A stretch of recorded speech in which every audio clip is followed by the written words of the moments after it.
All right, Noah Mincis, bro. How you doing? What's up? I'm excited to be on the podcast. Yeah, appreciate you coming on, dude. Yeah. I don't know. I don't do these very often, but I love to talk e-commerce. I'm always down. hmm I've been watching your videos since literally the first month that I started my business. So and by the way, they were super helpful. Like the resale certificate video, that was such a fucking pain in the dick to try to figure out by myself. So like that one video is how I found your channel, and that was super helpful. So I'm excited to be talking to you right now. Yeah. Um, I've got like a lot of like specific questions for you. But to start, I'm always really interested in seeing how people like actually like started doing what they're doing, especially with starting a business. So first question I got for you, how old are you? So I'm 24. I started this business when I was 19. Okay. So you probably weren't doing much before you got into e-commerce, right? Not really. After high school, I was mostly just looking for ways to make money, I guess, as everyone is doing. And while my friends were like mowing lawn and doing everything else, I searched online how to make money. And I found out about online arbitrage and Amazon FBA. And that's how I got started with that. So you never had an actual job? I did. I worked in a pizza store when I was in high school. And I also just did miscellaneous jobs. So I definitely had exposure to that. But I went straight from high school to college and drop shipping along that. And then after that, I just went ahead and I started my own company. Did you graduate college? No, I dropped that. You dropped out for drop shipping? Yeah, not only drop shipping, but I also was going during the pandemic.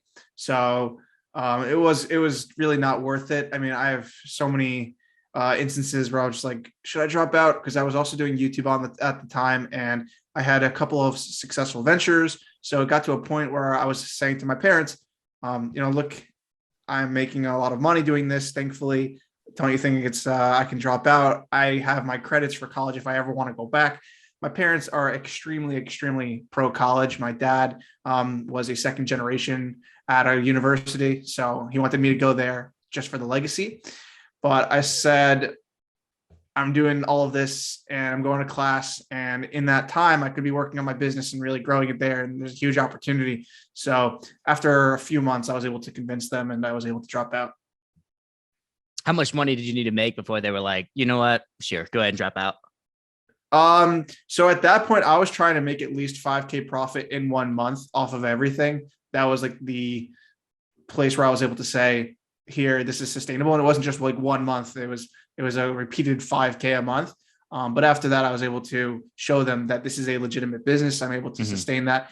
Also, at that time, it was around the pandemic. So the reason I bring that up is my school had just moved on to online, and I was going to a school in right across the state border, so I had to go there and come back, and it was just really annoying. So at that time, I was just like, all right, let me see if I can convince my parents. I can, I had like a whole PowerPoint presentation ready, and I'm like, this is why this, and this, and yeah, I think it's just aligned up. My business was doing well. The pandemic had just started, and I was able to convince them.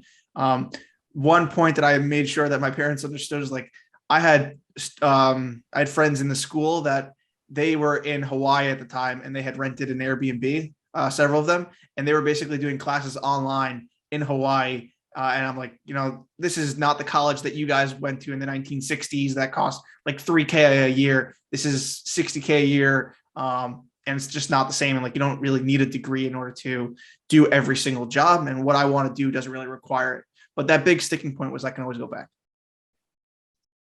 I'm writing a question down that I want to ask you later. Sure.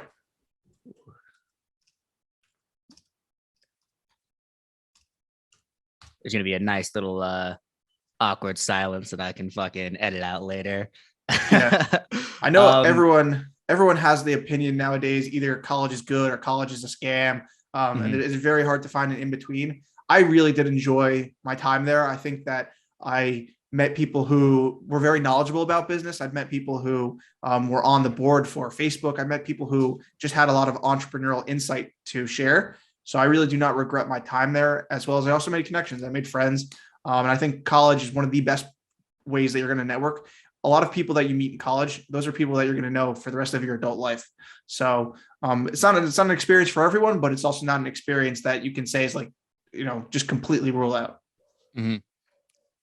I feel like the majority of people that teach e-commerce, especially with the kind of like the get rich quick versions of e-commerce, like drop shipping, like they're all like super anti-college. It's like the college is a scam. Take my drop shipping course, buy a Lamborghini this month. Do you think that college, like how do you feel about college? Do you think it's worth it? Do you think it's not? I mean, clearly you dropped out, so for you it wasn't. But at that point, you were already having a full-time income. I think it worth it. My goal in life is to look at the future, just predict and see what do I think is best for me in the moment. So for me, I just didn't see it as the best option. I think you really just need to say, okay, if I'm doing drop shipping, if you're drop shipping on eBay and Facebook, those are not proven business models. There's no business that's been around for 10 to 20 years that is has that kind of track record and can say, okay, this is going to last forever. And if you were making a ridiculous amount of money, let's say you're making like $1 million a month profit, then you might have an argument because, that's a lot of money where you can just set some aside and you can really create some buffer room. That is the biggest, I would say the biggest argument for whether or not you should drop out or not is, do you see success long-term? Mm-hmm. So I'm in a unique position with my business where I fucking, like I was telling you before we actually started the podcast, like last year I did really well. This year, not so good, because right now 100% of my revenue, I did a little bit of eBay retail, but I didn't like it. I'm going to try eBay wholesale this month, but it's like very not, what's the word? Consistent. Mm-hmm. Like when I look at like my business compared to like a job, it's like there's been some months where I'm doing like 12,000 a month profit and some months where I make like none. But going back to the original question, so you said that like college right now is like, I never went to college, by the way. You said it's like 60,000 a month for college right now. No, 60,000 a year. Oh yeah, that's what I meant. My bad. You're thinking of your eBay profits. What do you think would happen if somebody, let's say they're 18, 19, 20, if they took all the money that they could put into college and instead they spent that on, let's say, e-commerce courses or business books or mastermind, stuff like that? I think it's an interesting question. I really tend to not really get into this too much just because I have a very strong opinion on it. My opinion is that a lot of what these marketers are saying is it's what their audience wants to hear. So when you're 18 and 19, you're in college and you're thinking, my professor is terrible. I had to go into this class and everyone else is cheating. But here I am just doing the work. You're in a place where you're really questioning whether or not it's worth it. And then you go online and you see these people saying you can make $100,000 a month with drop shipping if you just drop out, or you have Gary Vee saying college isn't really necessary unless you're going to be like a doctor or a lawyer. So all of that advice, and I'm not saying Gary Vee specifically, I'm just saying he's a very big proponent in that space for college not being for everyone, which is then piggybacked on by a lot of entrepreneurs or more marketers, sadly. And these people say college isn't necessary. All you need is just a successful business, dropship, social media marketing. And they use that to hopefully get you to buy their course. Mm-hmm. I would say that if you have very little money, you want to go ahead. And if you're already in college, I would continue because you can use a degree to go ahead and get a lot of stuff. Most degrees are not completely useless. And even if you have a degree, my dad has a degree in history, which I wouldn't say is, extremely specific, but he's a lawyer and he was able to use that to go to law school. So not every degree is going to be used for the exact job that you're going to end up getting. So it really is a nuanced question where you need to say, am I in a place where I can dedicate the time and the resources to growing a business? Because going and growing a business takes a lot of time and resources. It mostly takes time. That's the biggest thing, especially when you're just starting out. So if you're already having a successful business or you're on the cusp of, growing, and dropping out will allow you to take advantage and to grow this business to all-time highs, and you can really maximize and just make a lot of money from it and it's a one in a life opportunity, I would say then, maybe consider it and look at the options. If it's worth dropping out. If it's not, and you can go ahead and you can still pursue college, then that's also an option that you should consider. It's like, look at your options, just have the foresight to see where you might end up if you follow a certain path. Mm-hmm. I know not as controversial as a take is like drop out now and I think it's more pragmatic of a take. Which I think that's like the advice that people don't hear, but I think like I just want to be that voice in this space, because I wish I had the reach as Gary Vee, but like everyone's saying you don't need college. But I also think that like for some people, if you're on your third year and you're in your last semester, like why drop out and start a cryptocurrency business? Mm-hmm. Yeah, especially with something like a crypto trading bot or like Forex trading or something like that, where like your odds of succeeding are like so much less than 1%. It's like if you're on your third year of college, like, I mean, I think personally, like, don't even get into like day trading or Forex or like trying to do like crypto shit or anything like that. But like NFT trading, like, dude, just get a job. Yeah. Having a job also allows you to even do business. I was able to start my business because of the money I saved up from my job. Mm-hmm. Yeah, I know there's a ton of people that literally have like $1,000 and they're like, hey guys, how do I turn this into $1 million in the next 6 months? And it's like, dude, like, what are you talking about right now? Like, do you think I lost so much money starting? Tell me about it. So right now I'm sitting in my room, and right next to me are the stairs to the attic. And in the attic, I have probably about 150 of these nature kits just sitting there. These are my first product I got from Amazon. I got from Alibaba, selling Amazon FBA. And I think I lost about $5,000 on these things. I ordered them in May. I think they finally arrived in July. And by that point, the market was already saturated on Amazon. So I really had no idea what I was doing. And they were just sitting there on Amazon.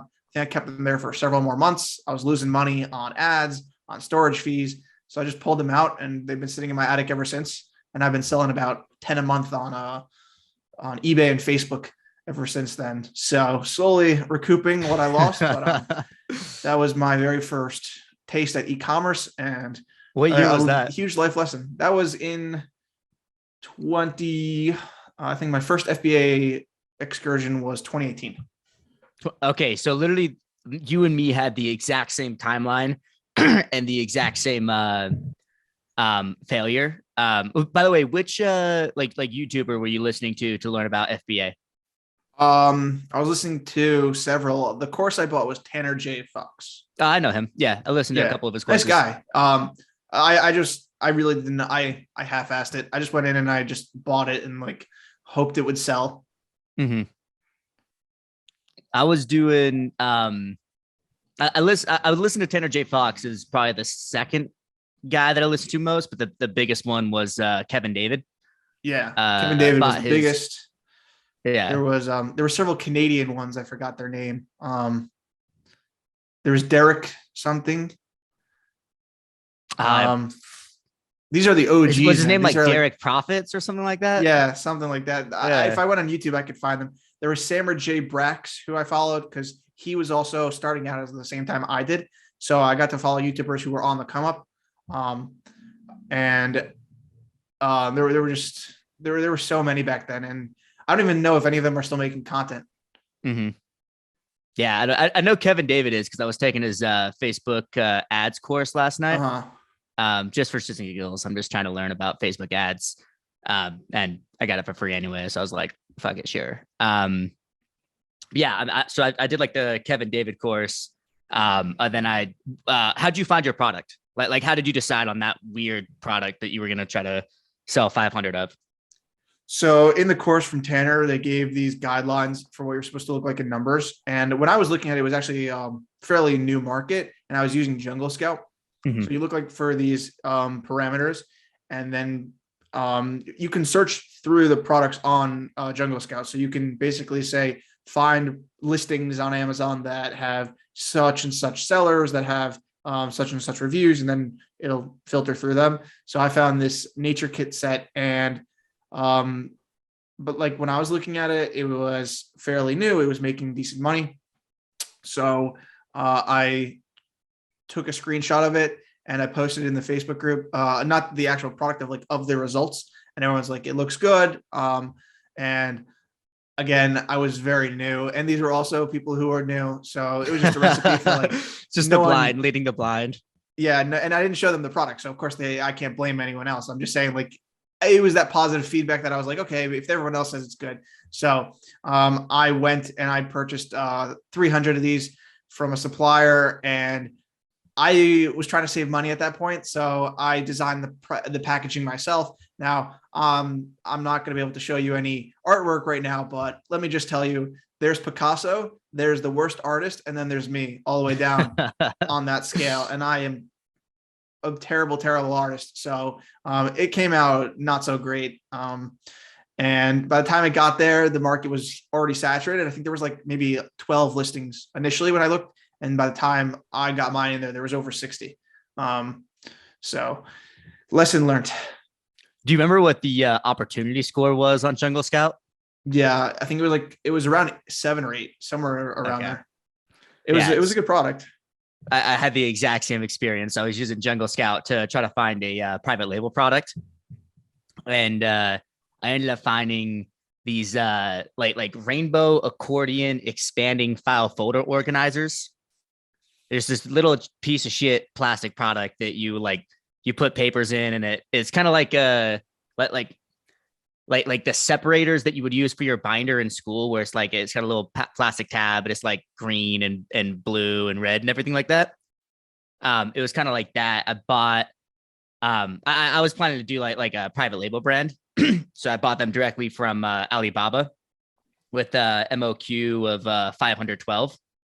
And I was looking at the product. I was like, dude, this product is going to fucking murder it. I'm going to buy it for like $6. I'm going to sell it for like $12. I'm going to make like $6 per unit. It's moving 20 units a day. Like, I was so convinced that I was going to be a millionaire. And like literally that year, I was like, dude, it's fucking, I'm going to buy a green Lamborghini Huracan 610-4 in fucking, by the end of 2018. It's going to be awesome. So I bought the products. I went through all the freight forwarding. And by the time they actually got to like the FBA warehouse where I could actually start selling them, there was also probably full, like, no exaggeration, 200 or 300 other people that also found the exact same product. And they all bought 500 units from a factory, from probably the same factory in China. And they all freight forwarded it to the Amazon warehouses. And, you know, you just see the revenue, or like, yeah, the listing price go from like 16 to 15 to 14 to 12 to 7. I think it hovered around like 8, which is like break even. And I couldn't even like launch the product launch to get it ranked on the first page, because at that point there was, you know, my product was on like page 20, and you know, I had 500 of these. I spent $2,000 on them, and I just I didn't do anything with it. I sold like 2 or 3 per month on eBay that I just had Amazon just destroy them. Oh, you went that route? Yeah, because it was like a year later, they were still charging me like long-term storage fees, and they were charging me like, you know, a bunch of fees for like holding the inventory in their warehouses. And eventually I was like, dude, just burn it, bro. Yeah. I was like, just get rid of them. I was like, the business failed. I don't want them. Like, you do something with it. Sell it to a reseller. Have them deal with it. I got these Sky Creations file folder organizers. Like, you do something with it. It's your problem now. And I canceled that credit card. I was like, fuck you guys. Just you deal with it. I couldn't swallow my pride. I had to, I wanted to sell them. You're a better man than I. I still haven't recouped any money. I'm still down like 3,000, but my mom started selling them. So the good thing about like the nature kits is, I guess, you know, I like the kids are going to use them. So she worked at a camp this summer. She was head of the kitchen there. So she she sold like 20 or 30 of them. And I let her keep all the money. You know, it's not even worth it to me. She's selling them for $10. But like, I just want them out of my house at this point. Yeah. because they're bulky. They're not like, they're not small items. So were you gonna do fulfilled by merchant the whole time, or did you actually try to do FBA? No, I tried to do FBA for about, I think I kept them there for 5 or 6 months. And then I just didn't, I think at this, the 180-day point, that's when you trigger like more storage fees. Yeah, the long-term storage. Yeah, I don't know if they changed the price or how much it was. They changed it several times, but I know I pulled it right before those kicked in because I just didn't want to. I had spending over about $100 a month on advertising on Amazon. And I was also trying Facebook ads, and I was burning through money pretty quickly. So I was just like, I'm going to pull the plug. And then I basically got everything out, and I was selling them little by little, but I was selling them on Facebook and eBay, and I was making about $100 back every month. And I was just using that for other things like buying online arbitrage or one thing that really helped was, I will say, I got access to the group, and people used to farm reviews. Yeah. So I would basically write reviews for money. So people would say like, buy my product and leave a review, and I'll give you PayPal. And I made so much money doing this until my account, I was not allowed to write any more reviews because Amazon obviously caught on. But you would write a review and you'd get like $20 for it plus the product. So I'd get the $20 and then I'd resell the product. Some people would resell it on the actual seller's listing on Amazon, Dick move. which it is. So I resold it on Mercari, and I also resold it on eBay, which in hindsight, it actually gave me a lot of reviews on eBay. So like I was able to sell like 100 products, and it was just, that was like my first success in e-commerce, where I was getting like $20 to $15 per review. And then I was also able to sell these products and again, I got these for free. So anything I made on them was profit. And I got like this picnic basket thing that I sold for $60. And I got another thing that I sold for like, I think 30, but it added up. Yeah, you can scale pretty quickly when your cost of goods sold is $0.00. Yeah. Until you're not allowed to do it anymore. And then, I took that money then and I funneled it into wholesale. That was my next big venture. Mm-hmm. I got a million questions for you on that, but I got to stick with the topic we're on right now. Pace.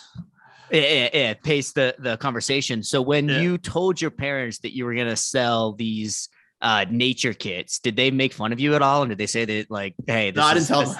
Oh, you didn't tell anyone. The only people who knew were me and God, man. No one else knew. Okay, so you didn't have the agonizing "I told you so" conversation when everything fucking failed. That's what I was worried about. I was worried about that, and I was also like skeptical myself. I don't know if you can hear when I was talking about college. Like you said, I'm very pragmatic. So I was like, what about if this doesn't work out? Like, so I just didn't do it, and eventually, after like there's 17 Amazon boxes at the door and like hundreds of nature kits outside, my mom's like, what is this? So she found out eventually. But initially I didn't tell anyone. Yeah. Dude, you and I took the exact opposite approach. Cause like I got so like sold into like the fake guru idea that like I'm gonna start this FBA business and it's gonna work overnight, that like I legitimately was thinking like, hey, in 6 months, I'm going to have $1 million in the bank. So I was literally like I went to a Lamborghini dealership and I was just like, no way. Did actually? Dude, I shit you not. Cause like I was obsessed with like Lamborghinis back then. Even a couple years before then, like I got a job at like a racetrack when I was 18, cause I could like drive the Lamborghinis to like refuel them and take them from like one parking lot to another. But like I was legitimately thinking like I was like, hey, so what kind of financing options do you guys have? Like it was such a big blow to my ego when on launch day, when I go to like launch this big like e-commerce business that's gonna turn me into a millionaire, and it just like from day one it didn't work. Like my ego was shattered. Like your approach was definitely a lot smarter. Yeah. Every entrepreneur has that origin story. Show me an entrepreneur who has a failure at their start, and like that's the recipe for success in my opinion, because there's no better lesson. So was that the only failure that you had, or no? You that was like the biggest. The biggest one. Like you're like, I don't know. It's starry eyed when you first enter this. I definitely I didn't go to a Lamborghini dealership. I don't even think there's one near me, but I had in my head, Tanner had I think it was the Huracan, and And the Aventador, yeah. Kevin David also had, he also got his Lamborghini around the time I started. I was not immune to those ads. I wanted the lifestyle, the women, the money, the cars, everything. So I definitely had that in the foreground, but at the same time, I was just like, I wanted to also keep grounded. And it didn't really work out, but I was able to think again, like, that failure, it gave me not only a taste of e-commerce, but it also like fueled, okay, I'm going to make this work. Mm-hmm. Did you have like a dream for the lifestyle that you were going to live once you had a successful e-commerce business? What was it? Yeah, it was digital nomad. I wanted to travel the world, so the funny thing is, like, now that we've mentioned all of these e-commerce YouTubers, I'm just like, I'm going through my mind of like, there was ODI Productions, there were so many, and all these guys were like going to Bali, going to Thailand. That was the life I wanted. Especially there's Mike Vistel. I don't know. Yeah, he's in Bali still. Yeah, he had the fucking mansion. He was, his lifestyle was one that I really like. I wanted to have my own house in Bali. Just follow down that footprint. But most people who made money doing this were either the Alibaba sellers, Amazon, or the people selling the courses. Sadly, not the people doing the products.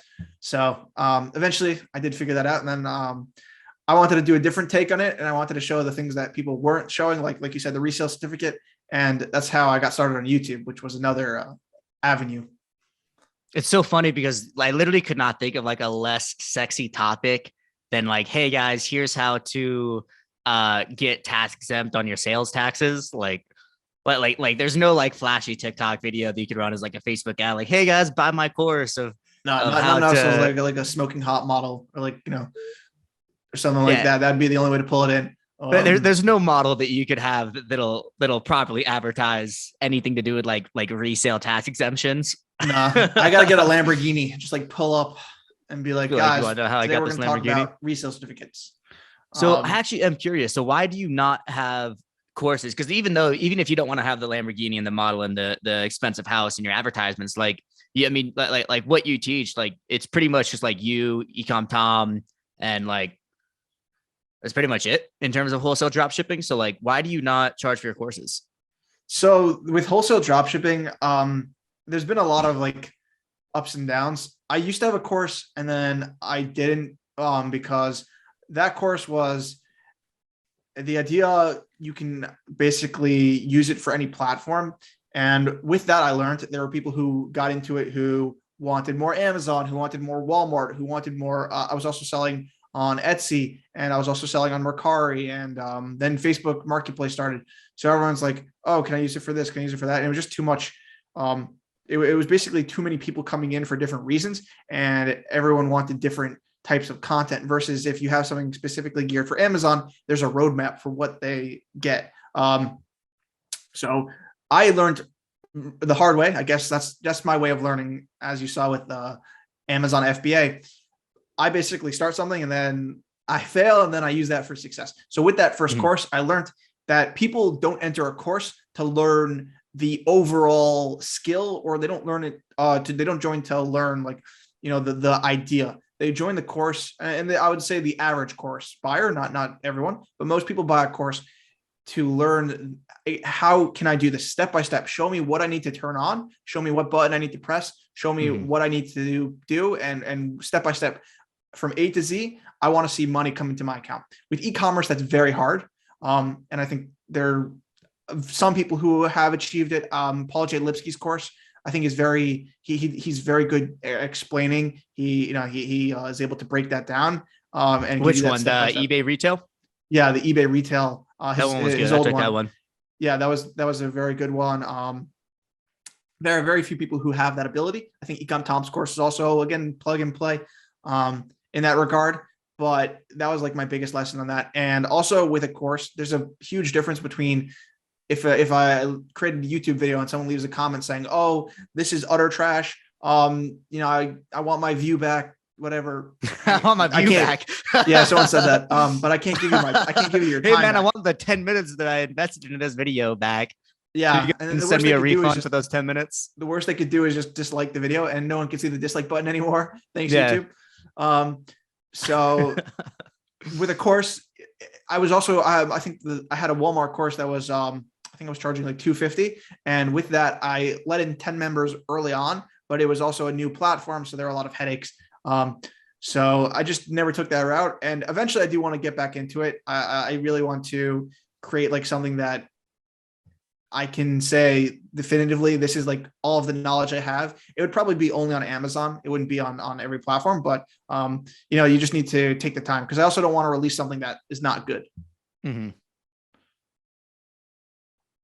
I watched your right before this. Sorry. Right before I watched this video, I watched your video about a year ago from when you said like, here's how much money I've made on YouTube after 10,000 subscribers. Yeah. And by the way, congratulations on 25,000. Thank you. Yeah, that's very impressive.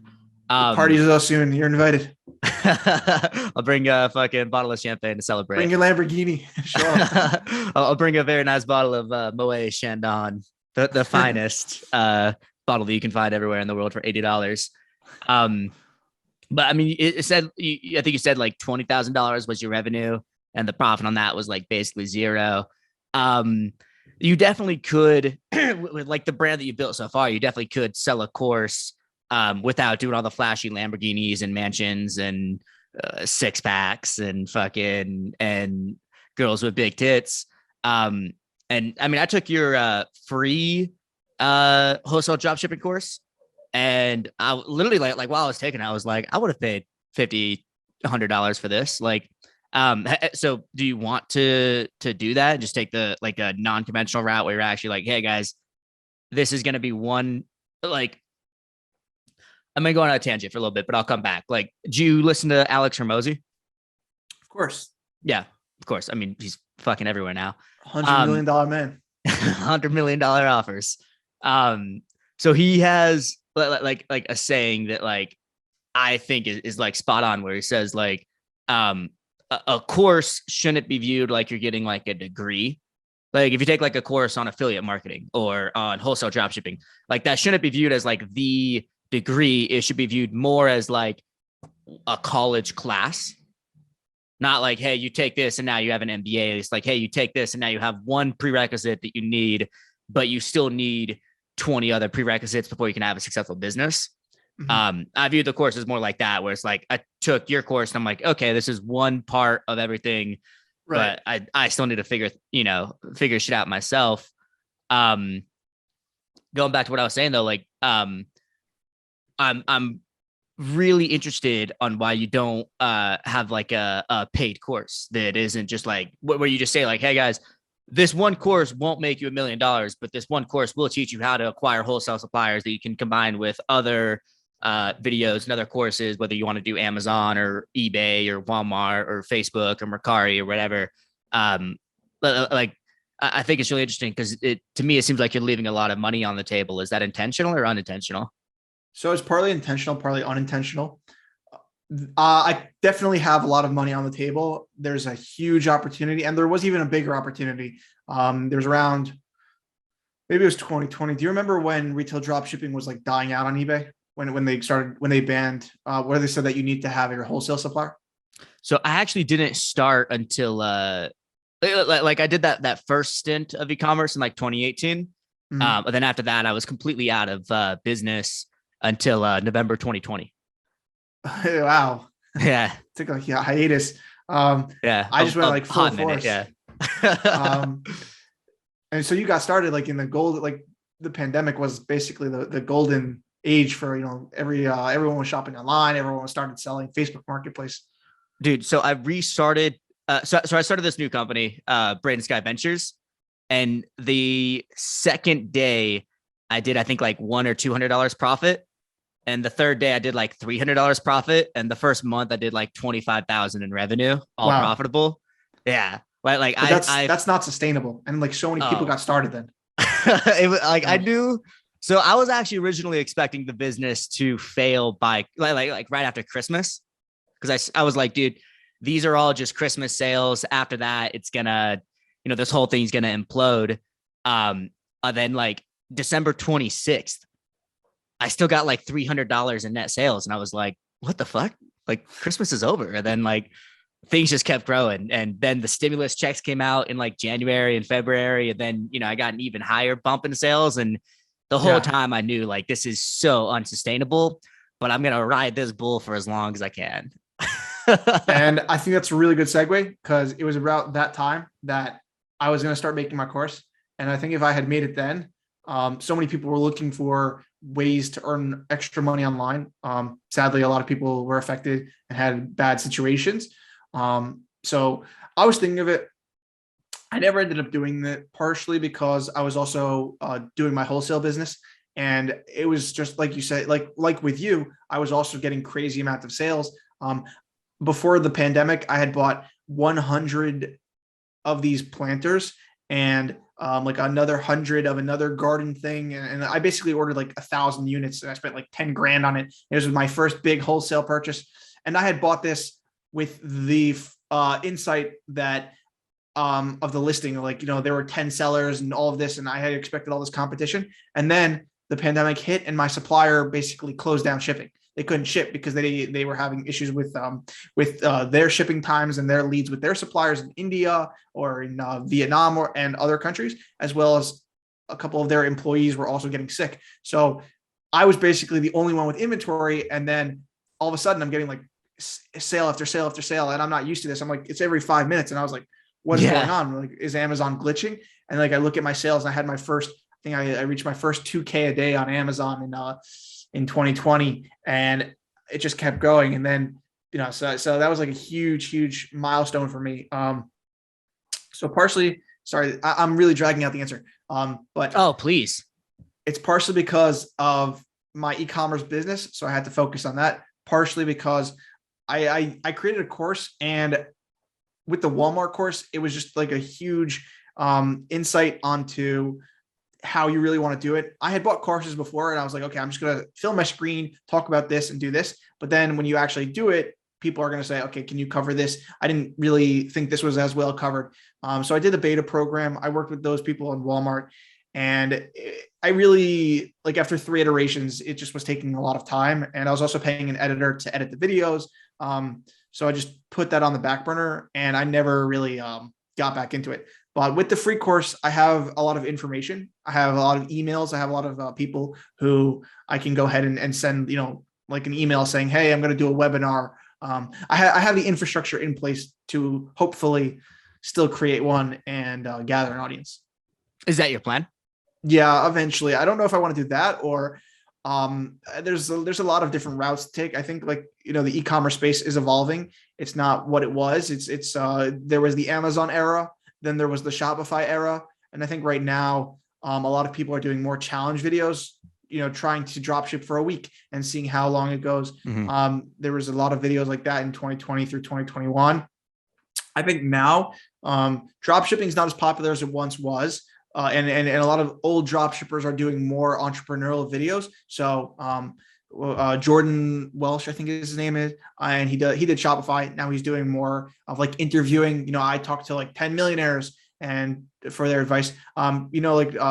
Even Alex does those videos, and those are killing it on YouTube right now. I think Which Alex? Alex Hermosi. Okay. Noah Kagan. I literally just subscribed to him yesterday. Yeah. So he does like these. He does like these interviews where he'll knock on people's houses and they're millionaires, and like, how did you get started? Like, those videos are getting millions of views. They go so viral. Right. And there's like, as a YouTuber, you can focus on, like, if I can create a tutorial on Amazon, like how to drop ship on Amazon in 2023, like nothing's changed since 2022, but like, here's another video. So I can do that, and I could get probably like 50K views, but I also want to look at YouTube more as a YouTube channel. I want to not just become a slave to the algorithm, but like actually focus on content that will reach more people. Bia Heza?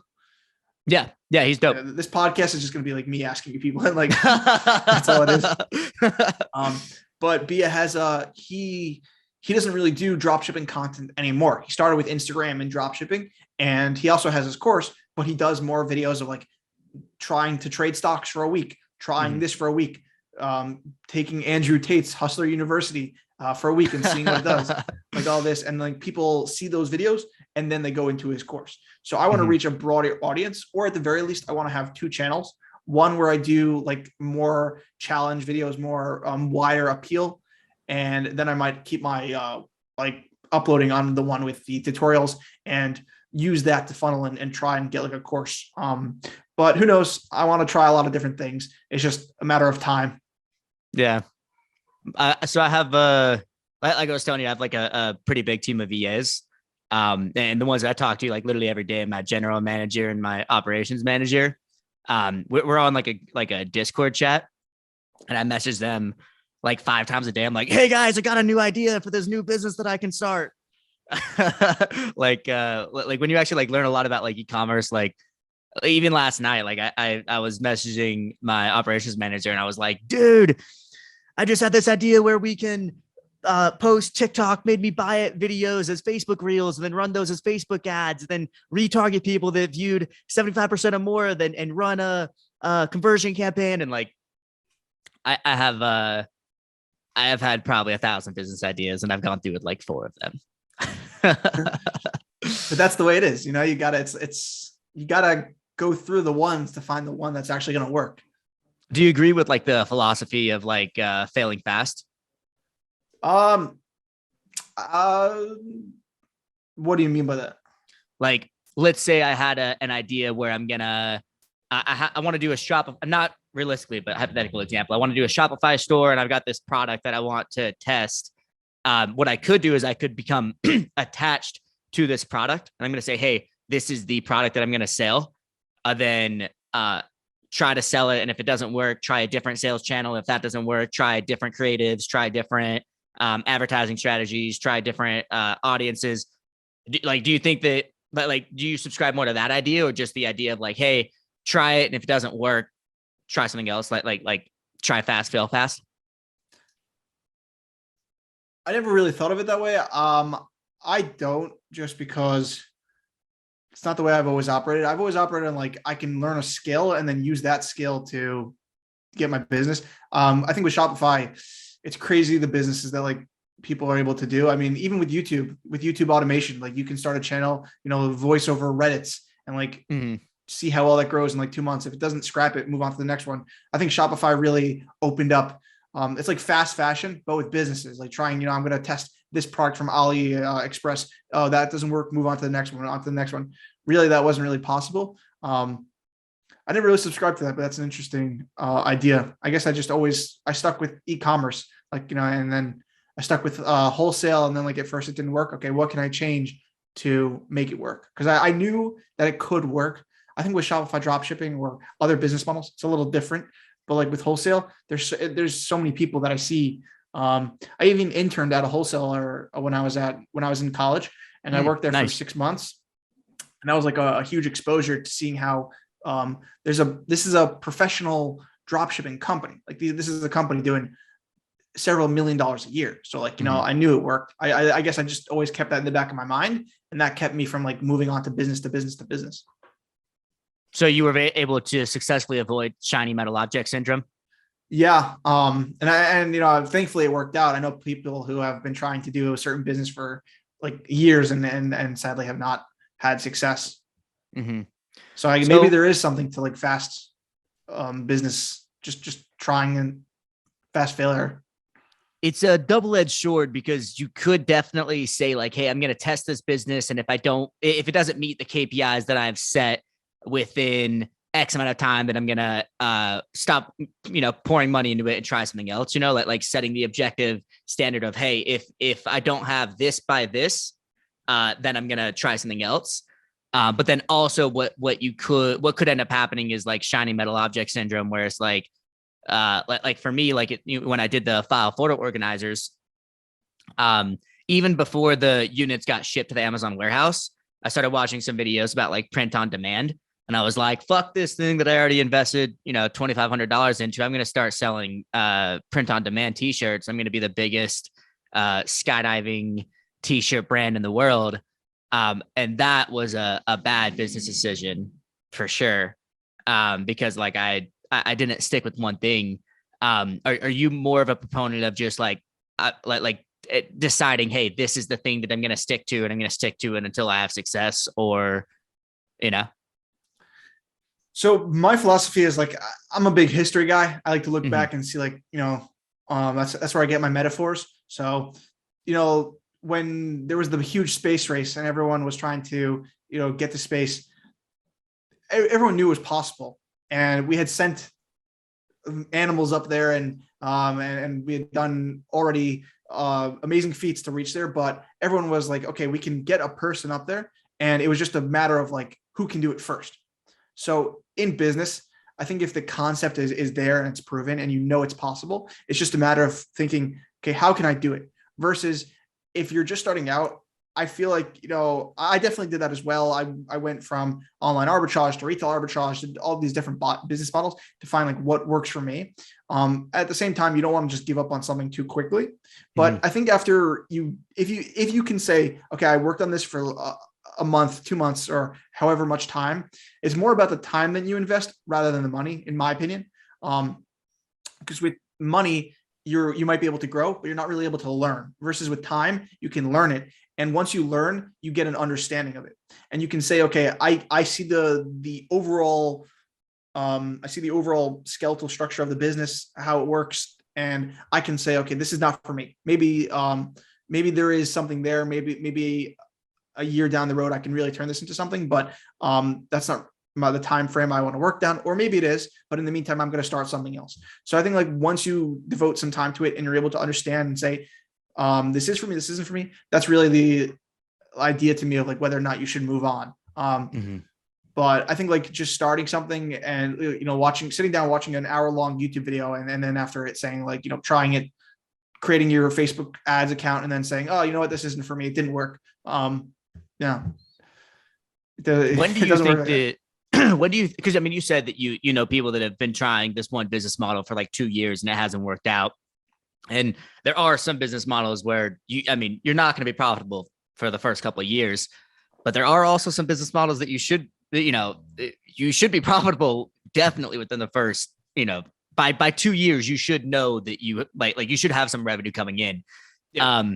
So at what point do you think that someone should give up on a business that they've been working on? Like let's say it's 2 years in, they've been trying Amazon FBA, they pumped $20,000 into it. Like, or maybe not Amazon FBA because objectively Amazon FBA does work if you do it correctly. But like if someone has a business that just is not working out, like at what point do you say like, hey, you're almost there? Like do you know that meme where it's like right here, there's like some diamonds and there's the dude that's like, trying to cut through the dirt to get to the diamonds. He's almost there and he gives up. Have you seen that meme? Yeah. What do you think is the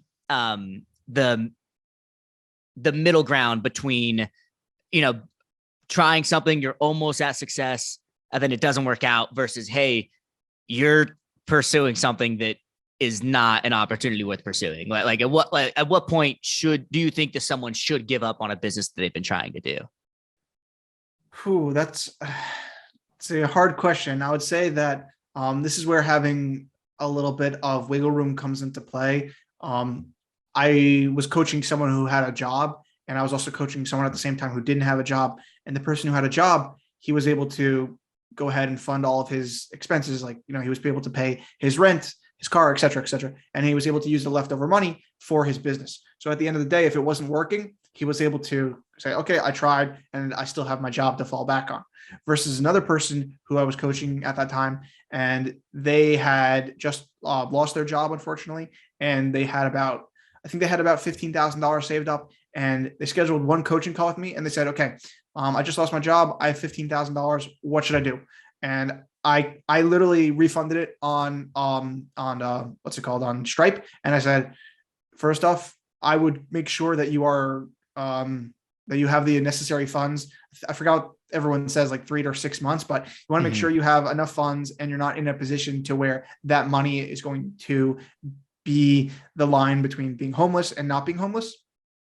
And I would worry first about that and then about Amazon, because you're really not going to be able to focus on an Amazon FBA business if you're, sitting in a tent in LA, using the Starbucks Wi-Fi.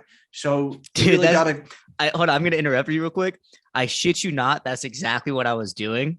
When I was trying to do the print on No demand way. thing, I was literally sleeping in a tent near Seattle and using the Starbucks Wi-Fi. Oh my God.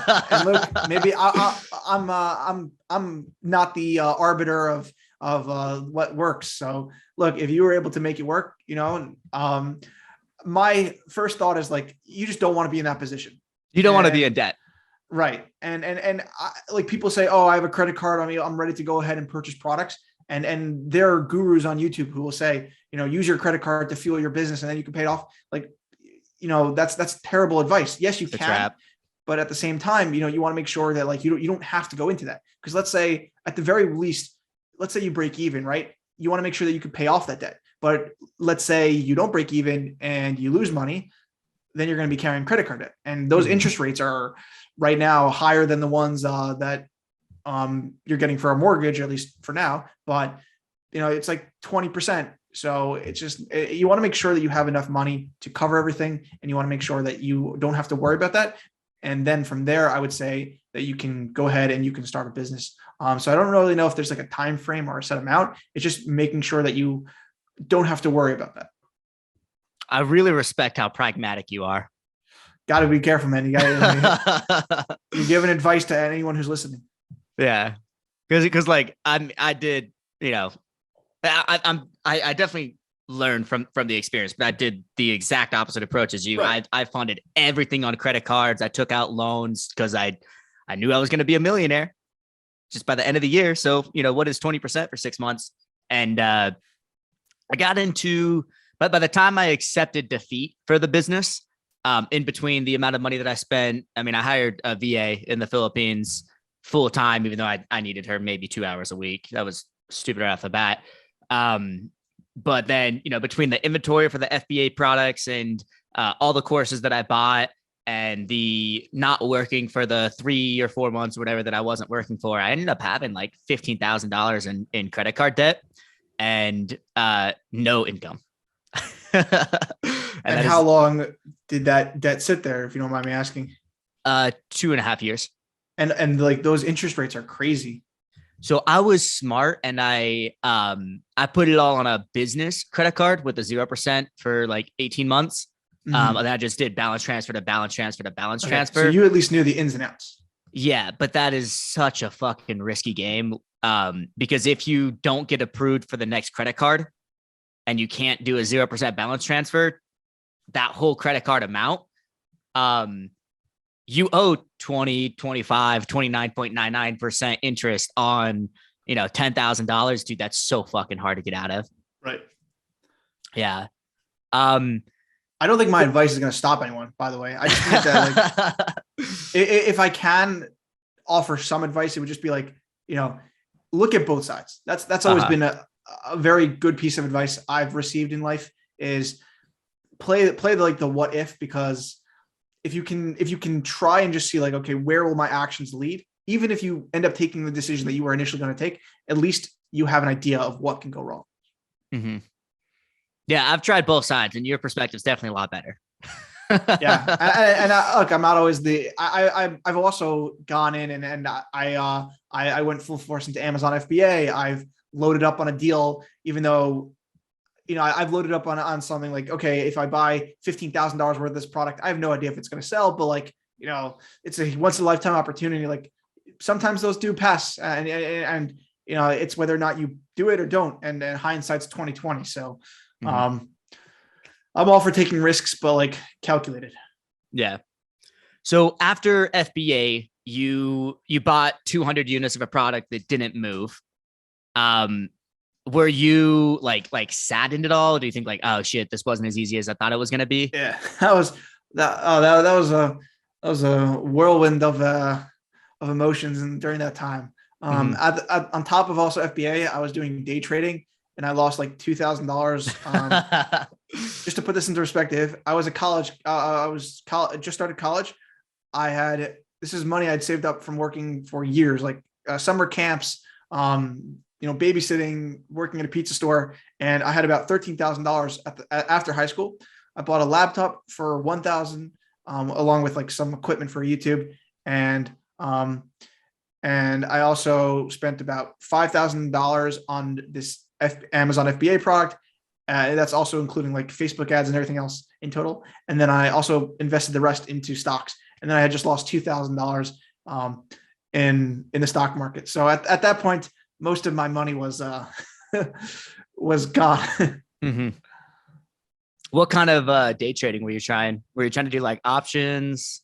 I was just trying to sell stocks. This was during 2017, 2018, when what was it? Do you know like leveraged ETFs? Yeah, of course.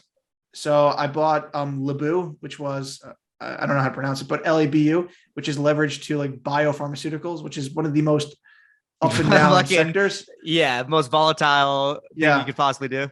In 1 week, I had made like 1,800, and then I sold out, and I was gonna like just like stop. I was gonna invest in like blue chip stocks, and then I was like, maybe if I go back in. So I went in, and then like it started going down, and I'm like, okay, it's gonna go back up. It's gonna go back up. And then it never went back up. And then I sold it. And then about a month later, it went back up, but it was too late. So I lost my money. Yeah. That was one instance. And then the other one was I found a stock. I forgot the name of it. I found a ticker on Reddit, and someone was saying like they're about to get something approved from the FDA. So I was like, oh, cool. So I invested. And up until that point, the stock was up 40%. So I put in, I think like maybe 2,000 or somewhere around there. And it was over the weekend, so I shut I just didn't look at the app. And then come Monday, I open it up, and I'm down I was down 60 or 70%, and I'm like, what the hell happened? And I just found out. I look online, and it turns out they were not approved by the FDA. So never take advice from Reddit. Yeah. So that was like what, Wall Street Bets? Was that Wall Street Bets? That might have been. It probably was, but it was also, I think I was like looking at like R stocks or something like that. Mm-hmm. Fuck, dude, 70% loss on an investment in a day is like, that affects your emotions. Yeah, sure. This was all in like 6 months time frame of like Amazon FBA and everything else. Yeah. So at that point, that was just like, all right, head down, time to grind, time to learn how to make money. Mm-hmm. So what was the next move you did after FBA? Next move was I started doing online arbitrage. So that was with the reviews. I was buying these products, and I was also getting paid to leave the reviews. So I started flipping those. I think I made like in total probably around like 800, 900 with that. And then I was able to use that, and I would go to different stores. I think I ended up doing Target, which you're not really supposed to. So you have to be really low key about that. But you go to Walmart, start flipping stuff. And then my neighbor, he actually, he runs a wholesale dropshipping company, which at that point I had no idea what it was. I just knew he sold like restaurant equipment and stuff like that. So I got an internship there, and I started working for him, and that was like my exposure to wholesale and that world.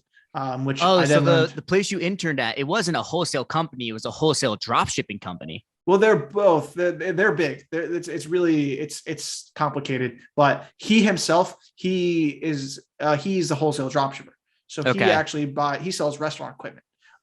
He'll drop ship from the restaurant parts, and then he'll send them to his customers. So he's not selling on Amazon. He's doing like catalog, like, with restaurants and hotels and stuff like that. So he is drop shipping, but like in the old school sense of like, with a catalog. Interesting. Yeah. And he's part of like another company. He got bought out. So it's huge, but specifically for him, he was doing wholesale drop shipping. And while I was working for him, he was trying to start selling on Amazon, which is why, my parents have known him for years at this point. So he had just found out that I was selling on Amazon. So he asked me if I want to come intern with him and just, set it up. Which at that point, I guess he was just like using me, but I like the guy. Yeah. So it's all good. But I did learn a lot. So I went and just, I learned the ins and outs behind the scenes. I helped him set up on Amazon. We listed a couple of products, and he started selling on Amazon. So I'm chewing a fucking chocolate chip from a frappuccino I just drank. So I got to swallow that for a second before I answer my next question. I didn't expect you to stop talking so quickly. So you do your internship and you decide like, okay, this wholesale drop shipping thing, this is interesting. Because I know on that video that I was listening to earlier today, you said that there like the reason you started YouTube is because there was no wholesale drop shipping like YouTube channels. So that's how you actually found out about wholesale drop shipping is through your internship from your neighbor. Yeah, I didn't know what wholesale drop shipping was at that point. And through him, I was like, I got exposure. I also went to trade shows. In those 6 months, I really got like a crash course on just how this industry works. And he didn't only sell restaurant equipment; he also sold furniture. He worked with one of the he worked with a couple of different furniture companies. So he owned several different companies. That's why I'm saying it's really hard to explain in a short format. But I went to different trade shows. He also had a friend who did like door to door, and he would go to these trade shows. So I went to Atlantic City, went to Saratoga Springs in New York, went to Chicago, and I went with him as a buyer, and we went and we looked for new vendors that way. And I also went with his friend who was a vendor, he is a wholesaler, and I went and I helped him set up the booth, and I got like both sides of that experience, which was like eye opening. So during those 6 months, I really got an insane amount of information on how the industry works. When did you actually start making money from your own wholesale business? Oh, probably around the end of 20. Well, making money, that was a while. Losing money, I probably started in let's say making revenue. Yeah, in 2018, towards the end, I applied for my first, early 2019. No, somewhere around there. I don't know the exact date, but I applied for my first wholesaler. And I started selling on eBay. That was the first site. And I've had a few iterations of how I've done this. My first wholesaler I ever worked with there was a seller on Etsy, and I got this idea from Carter Maxwell on YouTube. He deleted the video. I have no idea why, but he has amazing content. And he said that if you can try sell products on Etsy, there are products there, and he was drop shipping from Etsy to eBay without contacting the seller. So I was like, what about if you contacted the seller and try and just use them as a wholesale supplier? These are people who are making handmade products. So I contacted, I think, over 100 sellers until my Etsy account was banned and you can't send any more messages. So I had to recontact them. I recreated an account, and instead of using the Etsy message thing, I went and I found the seller's emails, or like a lot of them link their websites. So I used the contact form. And of those, I think I contacted like 250 or something. I think I got maybe about 5 responses I got a few more of those who were asking for information. I was like, I wasn't as smooth as I was just like, you ship the product, I pay you. With that abrasive language, I got about 5 interested, and then ended up only working with about 2. Out of 250? Out of about 250, I only worked with 2. There were some products that like I got yeses, but it wasn't feasible. It was like customization. It was large items. It was just a lot of it's handmade, so you're going to get returns if it's on eBay, if it doesn't match. So there was one person who made concrete planters and concrete garden decor, and I started selling those, and I got my first sale. I remember this to this day. I made 26 or 27 cents. I forgot the exact number. It's somewhere in a Google sheet I kept with my spread, with my log of my profit. But how much time did you spend to make that 27 cents? Oh, hours. Hundreds of hours. Yeah, something like that. I don't really like to think about that. It's so worth it though, right? Like when you actually see the first sale, like you put 100 hours into this thing, you make enough to buy a gumball, but you're like, yes, yeah, proof of concept. It wasn't even enough to buy a gumball. Those were like 50 cents. Inflation's killing, man. You could buy half a gumball. Half Maybe a gumball. Get 2 sales, you could buy a full gumball. Yeah. And that was like my first sale was actually profit. Every sale after that was loss. I just like I was trying to like price, and it was hard because I also didn't get down like wholesale pricing. Now with any wholesaler, I work with wholesale programs. With these sellers, there was no pricing in place. So I had to like work out the PayPal fees, the eBay fees, and plus them. And it was definitely a learning curve. So you weren't doing like keystone pricing. You were just saying like, hey, just give me like $5 off. I was mostly doing Keystone, but shipping was not included. And then him specifically, these were heavy items, so he wanted to do. It was shipping based off of each section in the continental U.S. So I forgot the exact rate, but if it was like to the West Coast, let's say an item would be like 24 versus if it was to the East Coast, he was in Pennsylvania, I believe. So it would be like 16. So a huge difference there. So I had to like price. And if you get it too high, it's like the small concrete thing. It's not like a big item. It's not like a mass produced item that you could sell cheaply. So you have to be like very tiptoeing around the pricing to maximize sales. What I'm thinking right now, just listening to this, that I guess you could have done that would have taken a ton of time, depending on how big the catalog was. Because for eBay, you could say, hey, let's say this SKU number 1, I'm only going to sell on the East Coast and the shipping price is going to be this. So then, Central, then Mid, and then West Coast. But then you would have to have like 4 different eBay listings for the same SKU. Yeah, I did that. And I didn't do that. I did where I forgot how I set up the shipping table, but that's how I met our good friend Ecom Tom. Was I found his video on it, and then that's how I set that up. But it took me a while to get there. Damn. So you got your 20, you got your half gumball sale. Then was that like a big enough like proof of concept to you to where you're like, okay, I'm gonna do this? Yes. I had already like made money with retail arbitrage and stuff, so I knew that like making money online was possible. And I knew about wholesale. I just didn't know like what industry or I didn't know about like how to go ahead and actually start working with the vendor. It's a huge difference between seeing it done. Like, I've gone to trade shows, I've gotten pamphlets, I've gotten all of their material. I've even talked to them. I have worked with onboarding wholesalers, but it's a huge difference between like how they do it, because they work with specific vendors who have EDI and all these technologies in place to make it extremely accessible to put it on your website. And they were working with their own custom integration software versus me. Like, how do I get this vendor's products on Amazon or on eBay? And how do I account for price? How do I account for stock quantity? How do I account for, automating orders? So that was probably the biggest learning curve. Once you actually like pass the learning curve, at what point did you start contacting legitimate, like established businesses that are like, that they have like their legit wholesale programs? Probably around 2019. And the first one I worked with was, I don't even know if they're still around. I forgot the name of them, but I also started working with like, there was one called Peach and Pebble, and they sell planters. So I started working with them, selling their products on eBay, and they didn't have a wholesale program at that point. So I contacted them, and then they basically created the whole dropship program because of me. So I can say that with confidence. But it was around 2019 where I really seriously started contacting these companies and really moving more from just individual sellers to companies that have the infrastructure, that have employees, that have warehouses, and can, I can really scale with. Mm-hmm. And then, so with that, you were just doing eBay at the start?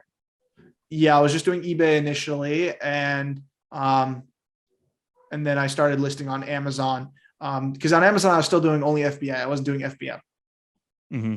So I was still doing online arbitrage or retail where I would send it in. Because at that point, drop shipping was like very heavily frowned upon. There wasn't even a huge retail drop shipping scene on YouTube. There was like one person who was saying like, he was like the Chicken Little, like, guys, you can actually do it. And then like slowly but surely, everyone, Ecom Tom, Paul, and everyone else started making more content. But like at that point, it was seen as like against it. And even though I was working at a company that did, wholesale drop shipping was allowed, but it was just something that like I didn't really want to test out, because eBay was where I was like actually learning and how to do it. So you were comfortable with eBay already because you were selling your FBA products? Yeah, I was comfortable with eBay. I was also like doing merchant fulfilled as well. So I was shipping out packages myself, and I would just like list these drop shipping listings as well. And it was just like extra income, or it was just like potential for just to grow the business. at that point, I didn't really see it as like the only or the route that was going to like explode and become my sole way of making money online. But it was just a route that I can add. But eBay specifically, because like that's where I was primarily selling. When you are selling on FBM, how do you actually get people to see your product? Because like when I go on Amazon and I search up literally any product, the only thing that I see is Amazon Prime products. Like with FBM, how do you actually get sales?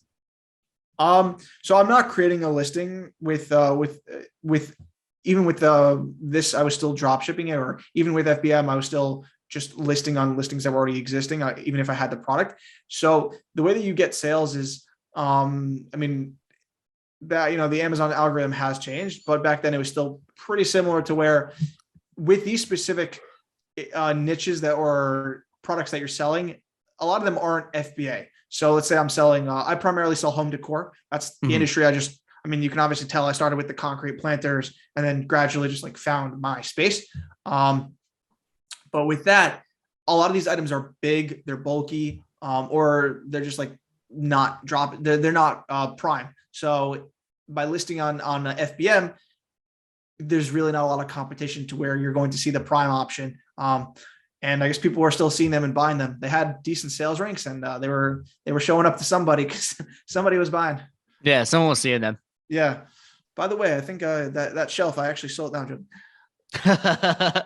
I'm just in an Airbnb, so if you were, I remember Braden. You were my second sale. Oh, I remember. Yeah. Oh, that's where I recognize the name. I always wondered. It was 52 cents for that sale. Exactly. I do actually like. But whenever I go to like I don't know, an Airbnb or a hotel or anything, like I look at the home decor because like that's what I've done most of my sales from too, is like home decor. So I look at them and like sometimes I'll take a picture and like I'll send it to like my product listers. I'm like, hey, like throw this up there. This is gonna do well. Yeah. Yeah.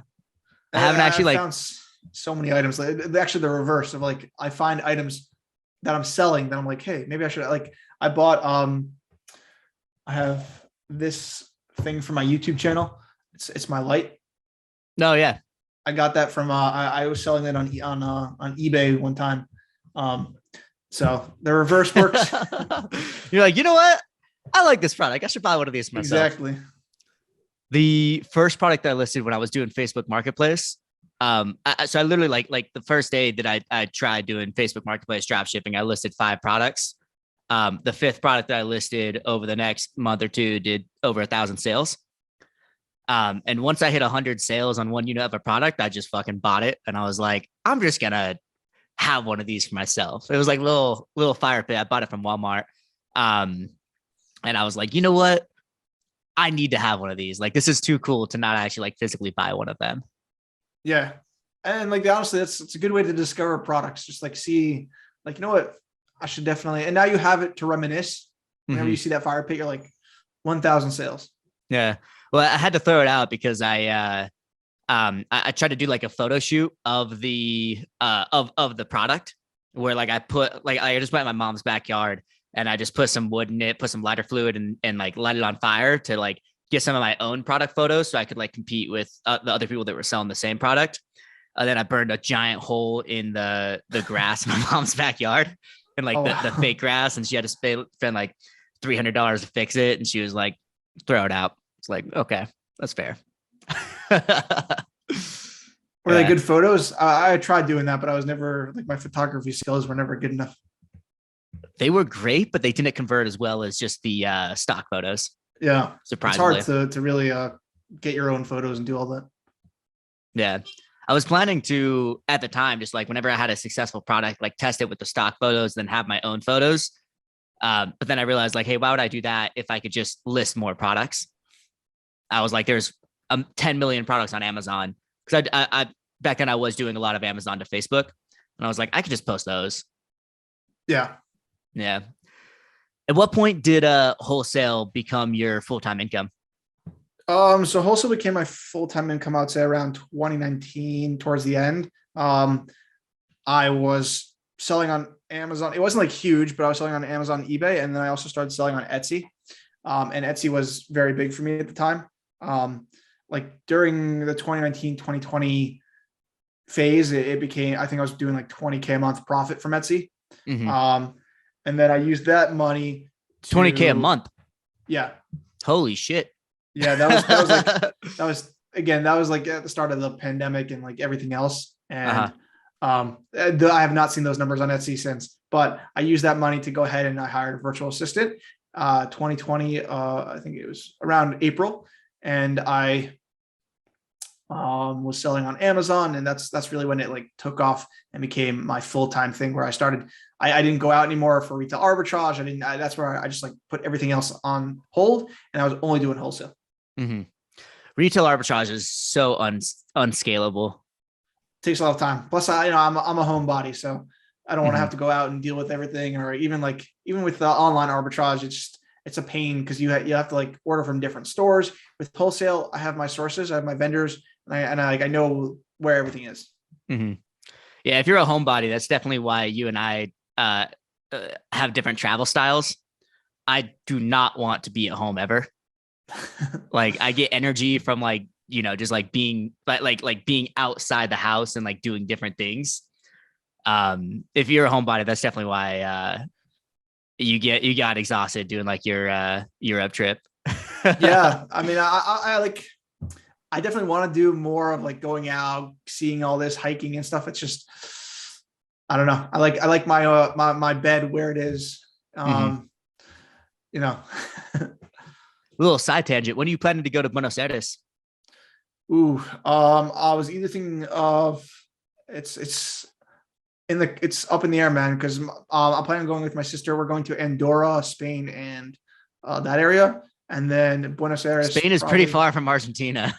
yeah. So that trip, it was either going to be January or it was going to be in March of 2023. Okay, never mind. So, yeah, no, I saw you're going in December. Yeah, possibly. I just depends on how the business goes. If things really pick up like how I'm hoping they do, then I'll keep traveling. But otherwise, I'm just gonna keep focusing on work. If it picks up, I'll join you there, man. We'll celebrate. We'll Well, go to in party in Buenos Aires. I'm gonna be in Asia no matter what. From no matter how the business goes, from like January until like May. Literally just doing like what we talked about earlier, where it's like, hey, I want to go to Bali. I'm gonna spend a lot of time in Bali. And then like Thailand and the Philippines were like the three big places that I wanted to go to. Back when I was originally starting the business, I'm just gonna go fulfill that dream. But if you want to come visit me, then fucking we could hit up Mike Vastil and be like, yo, let's party. So you already booked all of your trips? Nah, just in my head, I book it. I know you have like your notes app. That inspired me, by the way. I like Did did it? a whole like travel goals and everything else. Which one? Because I posted a lot. I don't remember specifically. I know you have like your dream destinations of like where you want to go Mm-hmm. in the future. So I created my own list of like, I want to hit up these countries and like, different continents. I want to like South America, Central America. Eventually I want to get to Africa. I want to do Morocco. When you I'm a come to very South big, America, dude, let me know. I can give you some fucking good recommendations. yeah, I know have you been to every country in South America? No, not even close. And I'm not going to either. There's some countries like Paraguay and Uruguay and some countries near Venezuela where it's like the only reason to actually go to them is to say that you've been to them. Uh, And like there's because like if you say like a Selena hostel, like all the people that you meet are other travelers, and there's kind of like dick size comparing competition where everyone's like, oh, I've been to this many countries, how many have you been to? And it's kind of pointless for me to go to a country just to say that you've been to the country. exactly. Yeah. So although it would be cool to say that I've been to every country in South America, the actual doing of going to every country in South America would not be cool. Like there's nothing that I want to do in Uruguay. I think Uruguay isn't even on the ocean. Like I think Paraguay is cooler. Maybe I have them switched. But it's like there's no point in going to a country just to like I did a road trip across the US during COVID where I was planning to go to every state. And then I realized the only reason to go to every state is to have said that you went to every state. So midway through, I was like, I'm going to go to the good states. I ended up going to like 45 of them. But there was a couple where it's like Iowa and Kansas. Like the only reason why I would go to them is just to have said that I went to all of them. And that's just, There's someone watching or listening from Kansas right now to your podcast. Unfollowing. There's like, hey, dude, Kansas City is dope. Like, hey, man, Kansas City can't even pick a state to be in, bro. It can't be that cool. I feel Kansas like City's in 2 states. Some of the Midwest, you've seen them all. Yeah. And yeah, there's a huge opportunity cost with traveling, because any day that you spend in Kansas City is a day that you're not spending in Arequipa, for example. Right. Yeah. I feel that. I changed my mindset from I used to say like I went to Italy. Now I just say I went to Rome, because I've only been to Rome. I haven't been to anywhere else. And like Rome is such a minute part of the overall country. You know, like there's so many different parts to it. So I really want to go back and like visit the north, visit the south, go to Sicily, Sardinia, visit everything. Yeah. I think that would kind of be like if you went to Puerto Rico and you're like, oh yeah, I've been to the US. It's like, kind of. I've been to Guam. I've been to Guam. Yeah. I mean, it's a territory, you know, it counts as a country. That's Have you heard of the ABC Islands? No. What is that? They're islands north of Venezuela. It's like Aruba, Bonaire, and Curacao. Oh yeah. Yeah, they're owned by the Netherlands. And I like asking other travelers, like, hey, if you go to the ABC Islands, have you been to the Netherlands? I mean, if you go to Greenland, have you been to Denmark?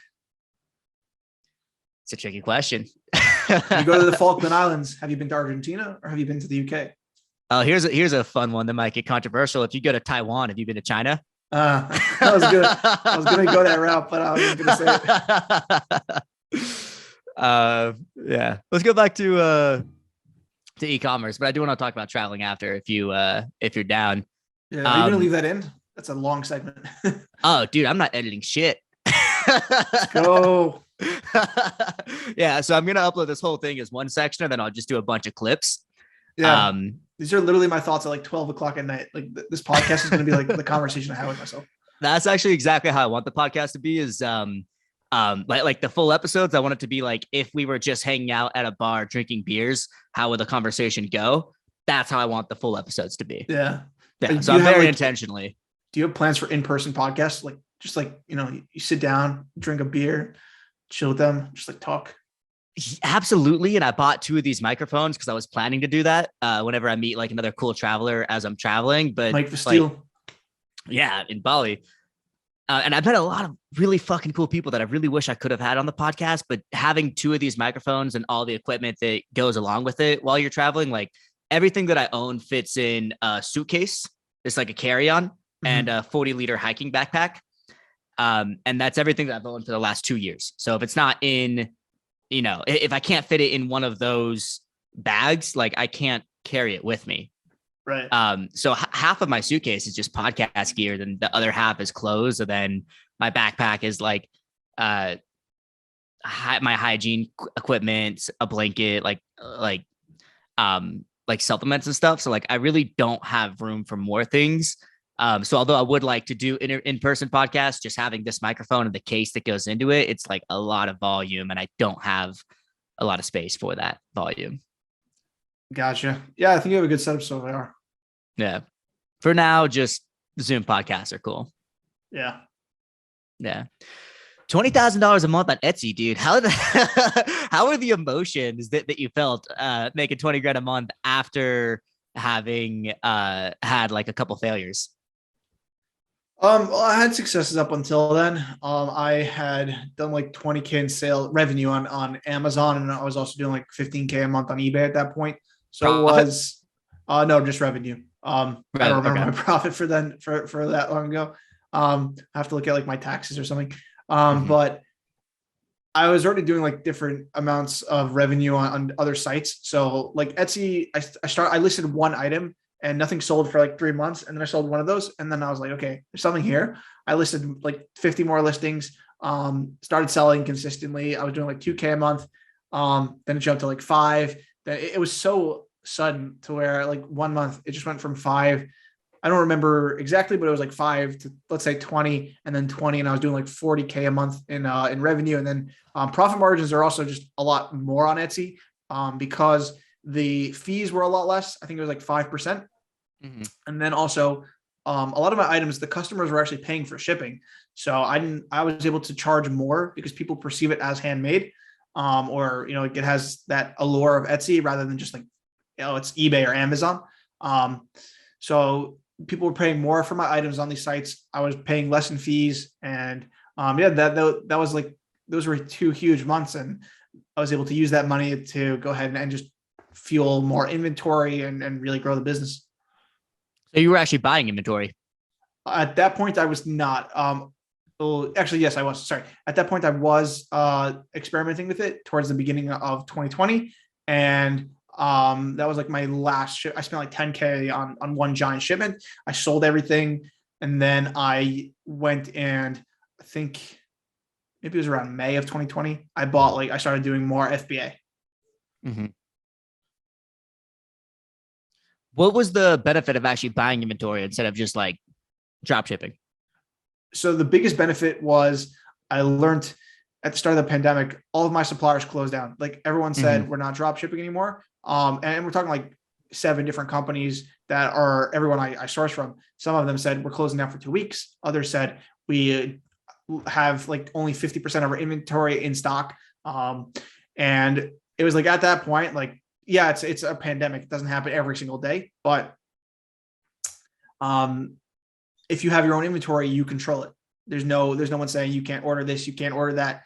Price increases. Like a lot of some of the items I sold were, I don't know, example, but like tin, let's say. Or even steel. The price of steel increased. So my supplier, they had to increase their prices, and I think the price rose like 80% for steel at one point. And that got carried over to me. So it got carried over to the map price, which then got carried over to the customer. So, your price wouldn't change if you bought in bulk. You would have your inventory that you had already paid for. So there's this item that I paid, I think it was $18 a unit for. And then I checked about a week later because I was going to buy more and it had jumped to 30. Fuck. So, I mean, I wouldn't be profitable at that point because the Amazon listing, there was no map price on this product. So the price was still down. So I was still able to not only make profit, but like eventually the price rose because everyone else is paying 30 for it. So I was able to sell it at that price, but also make more profit. So there's definitely a lot of benefits to having your own inventory, but at the same time, I like to drop ship most of my catalog because I only buy in bulk what I know will sell, or what I have like data for. So drop shipping gives me access to like a supplier's overall catalog, and I'm able to have very little risk of like, just send it to them and I use that money to then funnel it into my business to then buy in bulk. So do you basically like test the products as a drop shipper, then the successful products you buy, then you ship into FBA? I used to do that. Nowadays, I just drop ship most of it. And then I periodically will scan their price sheet through either a software like Scan Unlimited or I used to use Wholesale Inspector, but they closed down. So I do that. And then I also have my VA manually look through these through opportunities. That's then the biggest process of like trying to train someone to have a really good eye for FBA has been the hardest part, because you can do it the route that you just described, where you only do it for products that are doing well with drop shipping, but there are products that are only being sold FBA by your competitors. So if you were to go on there, you wouldn't be able to sell, you wouldn't be able to compete with them. Versus if you also bought FBA, you can get a piece of that pie and you can start doing sales. So I think there's like a route to do for both. And there are products where I was selling it only drop shipping, and then I went and I switched to FBA because I was selling like 100 units a month. And then there are items where I'm drop shipping it and it doesn't make sense to do it FBA. I sell like a lighting piece, and that piece, I think the storage fees for Amazon, I would make like $50 less than if I was selling it drop shipping. Wow. But so usually the reason why you make more, the reason why you have a higher profit margin if you do the FBA route is to save money on the shipping fees. That, and also, I mean, it's primarily that. It's like you don't have to pay the shipping to the customer. So a lot of my suppliers have flat rate shipping. So it's just that they have a flat fee. But so I don't have to worry about that, or shipping is built into the wholesale cost. But a lot of times with FBA, you're able to just go ahead and you can take advantage of like bulk shipping. So when I first sent in my pallet, I didn't believe that was like the price that I'd pay for shipping. I mean, I used Amazon's, and I think I paid like 50 cents a pound, which was crazy to me. It's so cheap to send in pallets to Amazon. At what point did you start? Fuck, dude, I just forgot the question I was about to ask. I'm a terrible interviewer. Let's see. Let me check my notes and see what I was gonna ask next. Oh yeah. So I see all the reflection in the TV behind you. I'm like watching, like, if you look behind you, you can see, like, yeah. Oh, can you? I can't see because when I pull up my notes, it's blocking my view. Oh yeah, I can see when I'm pulling up my notes or not. That's cool. Yeah, I can see the ring light in the background too. I did notice that before. Okay, so now you know when I'm planning to ask my next question, and you can see that, like, damn, he's still got a pretty decent amount of questions up there. I don't have this written down. I'm just personally curious. What were the like supply chain logistic nightmares like right as COVID was happening? Like in March 2020, when everyone realized like, oh shit, the world is fucking shutting down. Like, how how were you reacting to that, and how were all the suppliers reacting to that? Yeah, so there was a couple. There was the pandemic. So a lot of my suppliers sourced their products from China, from India, from, I think some of them sourced from like Cambodia, a lot of that area. Even some of them from South America, they get their materials.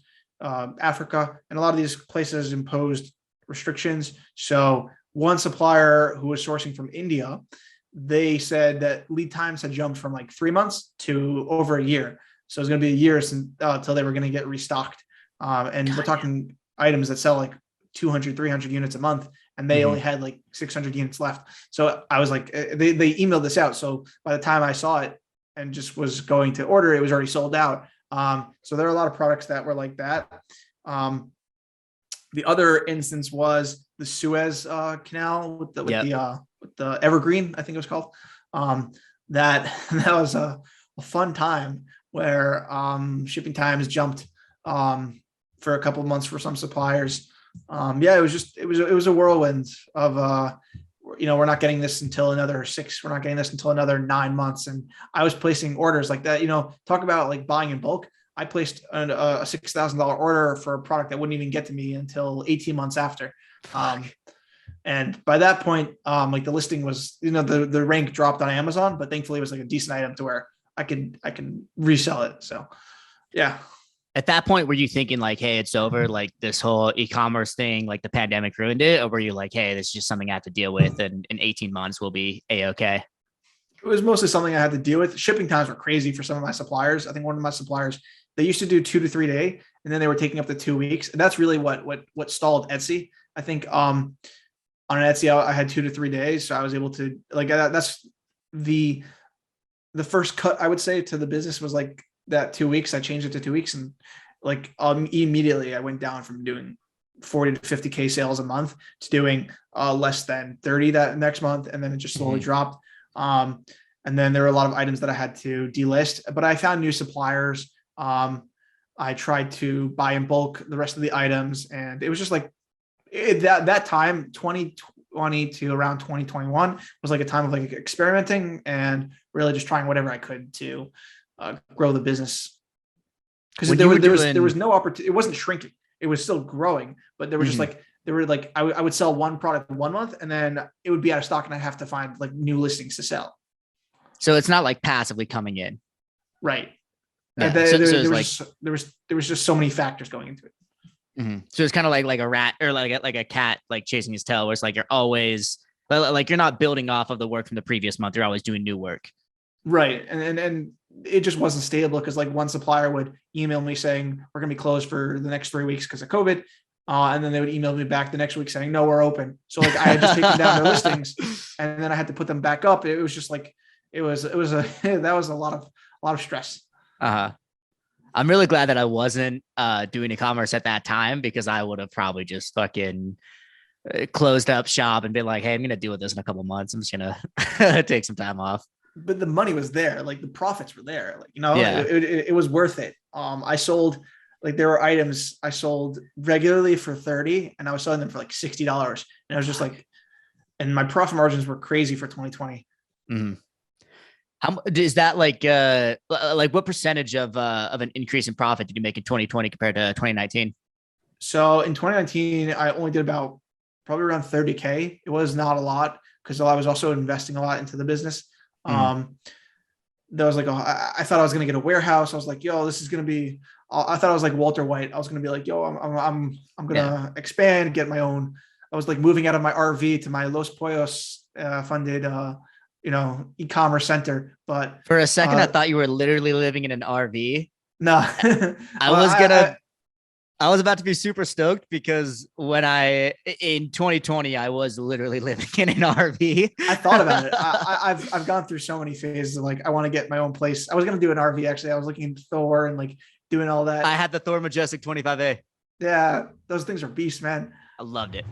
I was thinking of like I don't know, a lot of thoughts, but I don't know, fortunately or unfortunately, whatever it was, things worked out to where I did not. And then in 2020, I think I did like I think total profit.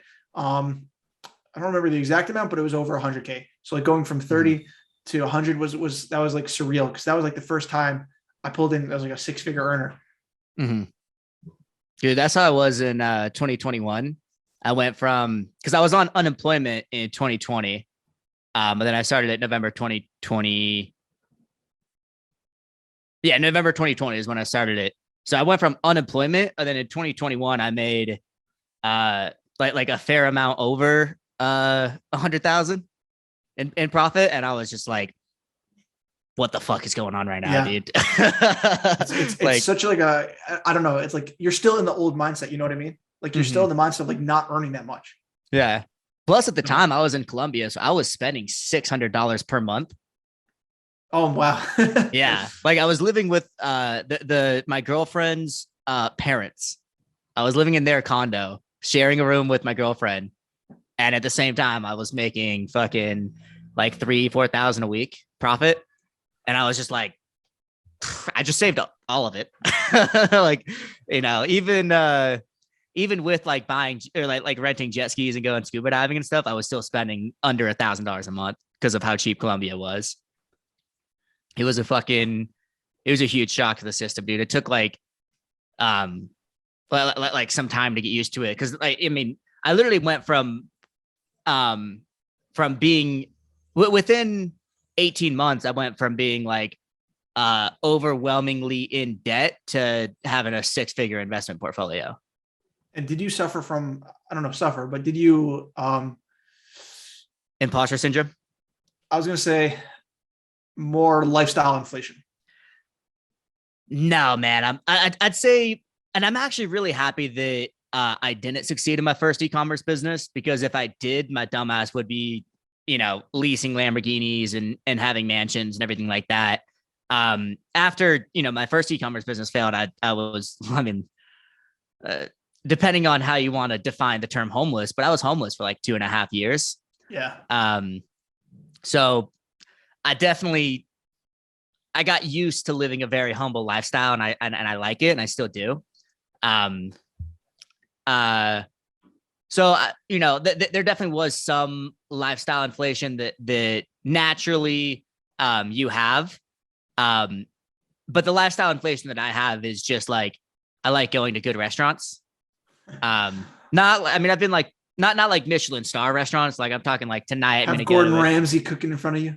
yeah, I'm not paying. I mean, I did do like a Michelin star once just for shits and giggles to see what it was like, and I was like, yeah, this is something you do like once or twice. But Right.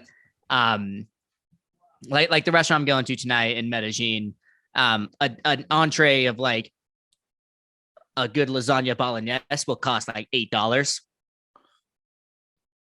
A wine is like That's $4 or crazy. $5. So I'm even in New with York, like, so it's like probably $30 here. oh, you live in New York, It's super expensive here. I'm in Jersey, but I'm right next to New York. So yeah, we get those we're without living in New York, but we have New York prices. dude. If you went to I mean, if you just came and visited me in Medellin, like you would literally not believe the prices. Like I could walk over to a bar in La Laureles and I could buy a beer at a bar for $1. You know, they have like the beer index. It shows like how much a beer costs in every city. I think New Yeah. York is like one of the most expensive in the world. Yeah, San Francisco was another one. It was like Yeah. $8 to $14. And that's partially why I want to like go to these countries, is because your dollar obviously gets a lot more value. Mm-hmm. I think, Ecom Tom was living in Mexico and Nicaragua, and he was Yeah, he still like is. doing that for, yeah, I think he told me he's coming back, but he was in Mexico for that year. I think it was like, once you surpass like half the year, I forgot how Mhm. much he was saving in taxes, but you know, So it's, that is a long conversation that I want to have. But first, I'm gonna pause the podcast. Let's pause it right now. And we're back. We only have like 15 more minutes. So I will skip the tax conversation because that I could talk for about like 30 minutes of the benefits of being a digital nomad for taxes. podcast for Um, another day. Podcast for another day. um, how many times did you fail before you actually like the different things that you tried? How many of them did you fail at before you actually started to succeed? I'm still failing, man. Just some are successes, and that's to me. So it's an interesting thought. I've actually thought about this myself. Is like, how many failures led up to my success? There's that. I would say it's kind of a cliche or a trope at this point of like, I'm not like, they say I'm an overnight success, but they don't know about the 10 years of grinding that it took. Like, yeah, like obviously no one's going to see no motivational video is going to say like, oh, I was working 10 hours, every single day, like doing all that. People like to see the success. So Mhm. for me, I think each failure is in turn like still leading to success. You're not going to have success without failure. I mean, if you do, then you're a trust fund baby. So you got to have like some level of like what not to do. I think it was like Thomas Edison, like the thousandth time was the light bulb, but everything Mhm. else was like a failure, even though he stole it from Nikola Tesla. But it's a conversation Oh for another shit. day. You got to have some failures, and even to this day, I'm still failing. So I don't know how many times I failed, but each time led to another way of doing it, or me continuing to pursue. And that's where I'm at today. That's a fucking great answer. In terms of your successes, where are you at with your different revenue streams? Like I know you have a couple with YouTube, but in terms of actual Yeah. e-commerce and business, like what are you still running? So right now we're doing. I like to say we, but it's just me and my two VAs right now. We're doing e-commerce. We're selling on Walmart, Amazon, eBay, Etsy, Shopify, and I think that, yeah, those are the main ones. And Mhm. then I also do YouTube, and then I also do I like put a lot of stuff into YouTube. So I do affiliate marketing. I do like coaching calls. Those are everything gets lumped into YouTube. And then my other revenue stream, I guess, would be my stock market portfolio, which I don't know. That's my retirement fund. Like everything that I do for Mhm. e-commerce just gets. I have like a Roth IRA. And like when I first started, I had a plan. I wanted to retire by 30, and like I was just like my goal was to live off of dividends and do all of that. So I still have that, and right now I'm just like snowballing it into buying more stock. But I guess that's Mhm. also a revenue stream. Okay, so you have like I think four with YouTube, but then you have your investments, and then you have five with e-commerce, and then you probably have a couple other smaller ones with e-commerce, right? Like Poshmark or whatever. Yeah, something like that. What are your if you don't mind sharing, what do your numbers look like for e-commerce in terms of profit and revenue roughly per month for each of those five streams? Ooh, that's actually a really good question, especially now. If you know it. Um, so I don't know profit because I just started paying for a new accounting system, and I've had to shell out a lot of money this past month. But revenue, we're doing about 118,000 for September. Mm-hmm. And then like this month is tends to be more of the like towards the end of the year is like surprisingly it's we actually don't do that well during the holiday season. A lot of my products get sold during like spring or around summertime. August was my best month. So now that we're coming off of that tail, um, I tend to do roughly around like 100 to 150 this year, but I really Mm-hmm. want to break that 200K. And I In know it's profit, possible. Revenue. So revenue. profit, Okay. I never know until like 3 months after I have all my bookkeeping done by my accountant. So they Mm-hmm. do bookkeeping, and as you know, with online business, there's like charges that you didn't know, and you like have to go back. And I have like 6 different credit cards, so I need to get all of that information to my accountant. And I also did like Amazon lending. I need to I got business insurance recently for Amazon. I need to find all of those. I operate at a roughly around a 20% profit margin pre-tax, maybe 25. So of that 118, if you take out my VAs, my cost of product software, it's probably around 20%, somewhere around there, maybe a little less. And then, Uncle Sam gets their half. Of course. Especially living in New York or living in Jersey, Uncle Sam takes a hefty amount. It's insane. Right now, October 2022, what do you think is the most underrated e-commerce opportunity? Underrated e-commerce opportunity. Ooh. I don't even know if I know that answer. I think I have become very complacent in my knowledge of e-commerce, and that's been something I've been really down about lately. I haven't been listening to any of the old sources I used to listen to. I used to read articles after articles. I used to be like, I don't know a good analogy, but I just was on top of everything that was happening in the e-commerce world. And recently I've just been really slacking in that. I think what is the next phase? I don't even know. I think like there's so many opportunities out there. I don't know if any of them are slept on, and if they are, then like I don't know them. But I still think selling on Amazon is a good opportunity. I think Walmart is still a good opportunity. You just got to be careful about it. Or the word that we've been using all these days is pragmatic. But yeah, I really got to get out there, man. Yeah. I've been complacent too. It's hard to stay hungry when you're constantly fed. I know. And especially when you've been eating the same thing. It's just like, you don't even know what's out there. There are sites I'm sure that are doing amazing, that people are making a lot of money on. Like when I was on Etsy, like I was actively trying to put my products on different marketplaces. And like, I think at a certain point, I just became too focused on what I'm currently doing, which obviously you don't want to have all of your eggs in different baskets, or even in one basket. You want to have the right amount of focus in the right area. But I got to get back out there. What do you think right now is the most overrated e-commerce opportunity?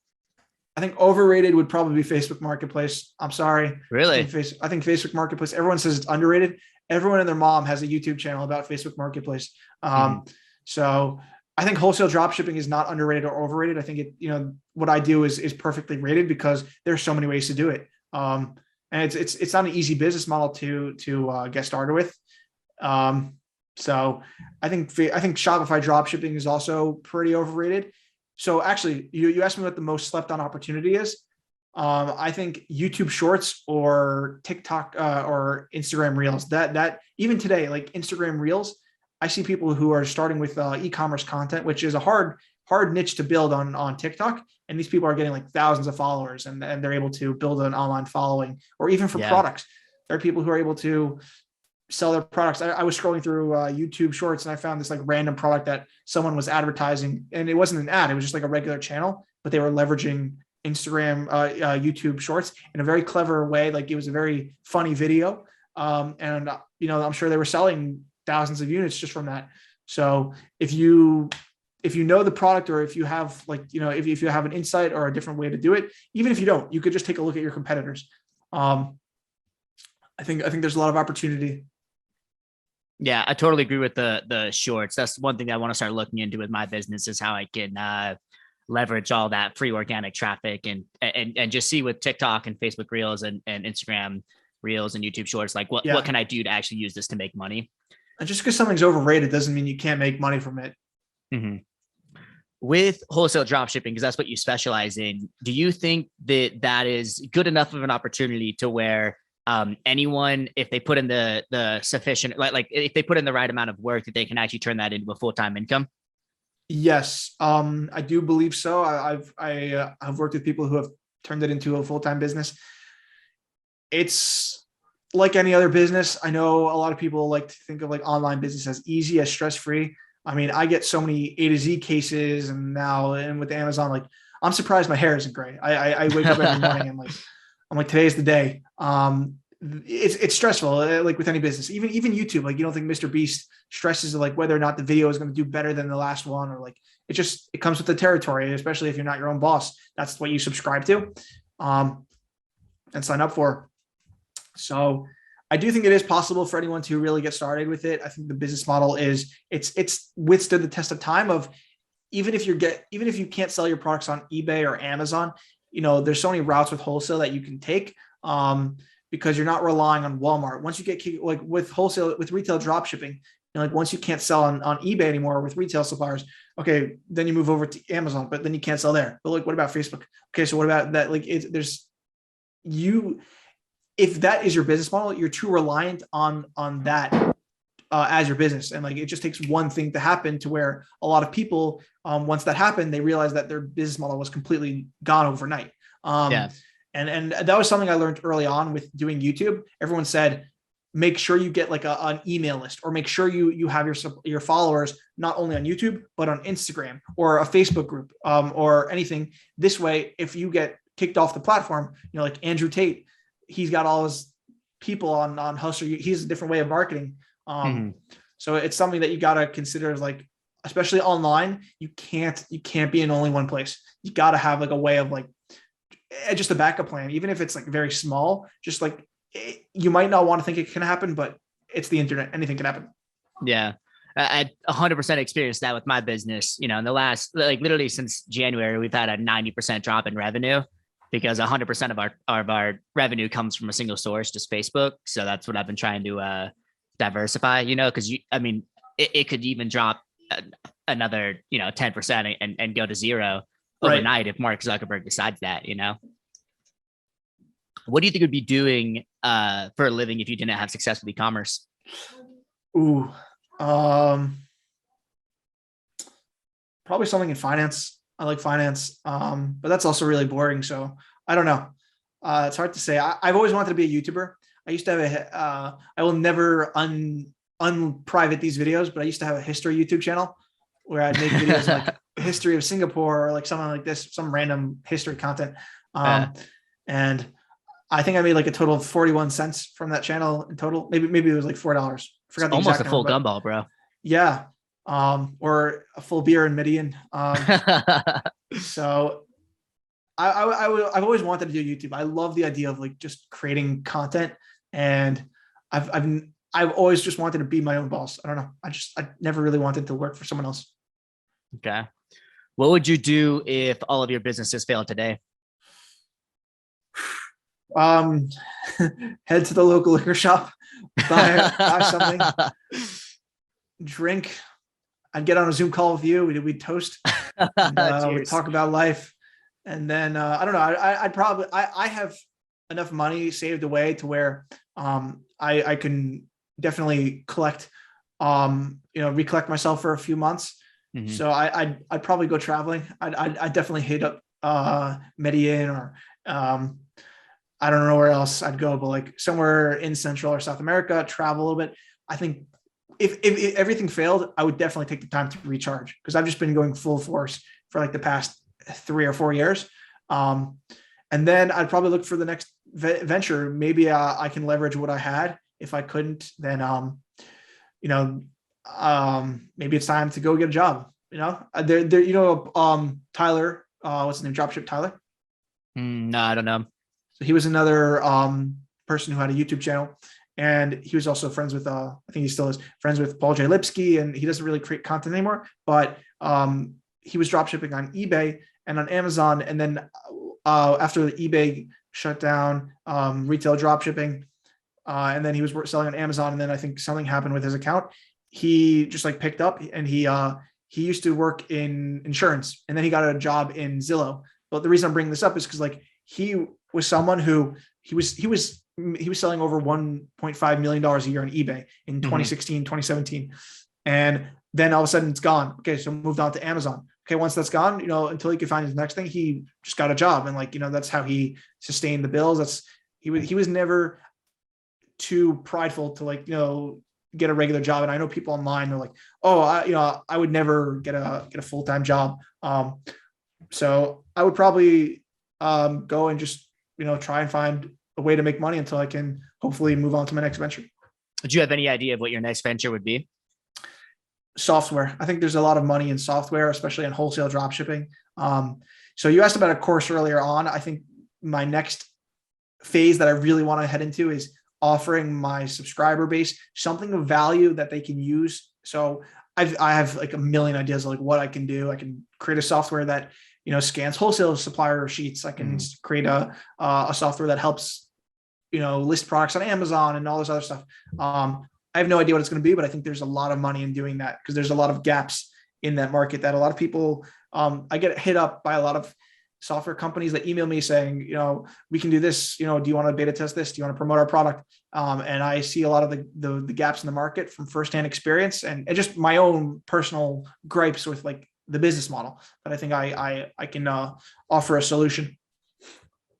Nice. Do you still do consultations? Not currently, not for October, or maybe I might pick it up again. I shut it down because I was traveling to Mexico in May. I spent a couple of weeks there, and then I just, I never picked it back up because I was also just doing e-commerce. But I'm planning on starting to travel again in December, so we'll see. Nice. So, I mean, I know you have your Instagram channel, and I'll link that as the first link in the description. But if someone wants to follow you, where would you prefer that they do that? I think YouTube has the most valuable content. I wish I was better at posting on Instagram or other channels. I think YouTube is by far the one that I post the most. And yeah, I mean, if they like my YouTube content, hopefully they subscribe and hopefully they go to Instagram. And I also have a Facebook group, a lot of different ways. Cool. I'll link all those in the description. Noah, I really appreciate you coming on the podcast, man. This was fucking fun. I'm really excited to upload this. Yeah. This was it's been, like I said, it's been a while since I've done one of these. I think there was like the explosion of podcasts and then kind of died off, but like, I'm happy to, there's nothing more fun than just like chilling with someone, talking about e-commerce. Yeah. Like getting insights from each other. Especially in really niche interests where with a couple exceptions, any YouTuber you brought up, I'm like, yeah, I've watched all of his videos. Exactly. All right, man. I will let you get to the family holiday thing that you got going on, but I appreciate you coming on. Appreciate you having me.